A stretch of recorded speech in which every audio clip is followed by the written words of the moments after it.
आम्ही श्रद्धा आणि सबुरी पाळतो, मात्र आता राज्यातील जनतेमध्ये सबुरी राहिली नसल्याचं प्रतिपादन शिवसेनेचे संजय राऊत यांनी केलंय। शिर्डी येथे पत्रकारांशी ते बोलत होते। शिर्डीमध्ये सुट्टीच्या दिवशी अधिवेशन घेऊन साई भक्तांना याचा मोठा त्रास होत असल्याचं देखील संजय राऊत बोलत होते। त्यामुळे लोकांचा आता संयम संपत चाललेला आहे असं ते यावेळी म्हणाले।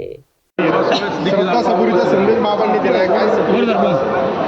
सचिन डोबूवरती आम्ही श्रद्धा सबुरी वगैरे पाळतो, पण या राज्याच्या जनतेमध्ये आता सबुरी राहिलेली नाही। काही दिवसापूर्वी इथे एक अधिवेशन झालं, तिथे सातत्यानं राजकीय पक्षांची अधिवेशन होतं।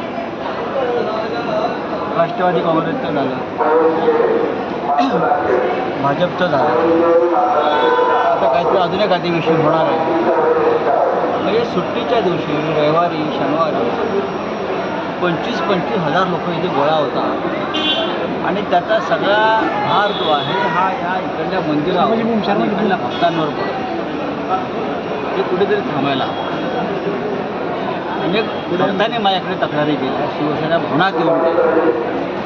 25-30 हजार लोक तुम्ही जमा होता शिर्डीमध्ये आणि देशभरातून येणाऱ्या भक्तांवरती आक्रमण करताय, गोंधळ घालतात आणि हे 25 हजार परत इकडे येतात राजकीय लोक। मला असं वाटतं की इकडल्याही लोकांचा संयम आता हळूहळू तुटत चालला। ही अधिवेशन नगरी झाली आहे पक्षांच्या दृष्टीने। हो, त्यांना असं वाटतं की साईबाबा सगळ्यांना आशीर्वाद देतात, असं नाही। ते आम्हाला सांगितलं आहे श्रद्धा आणि सबुरी, आम्ही श्रद्धा आणि सबुरीने घेतली।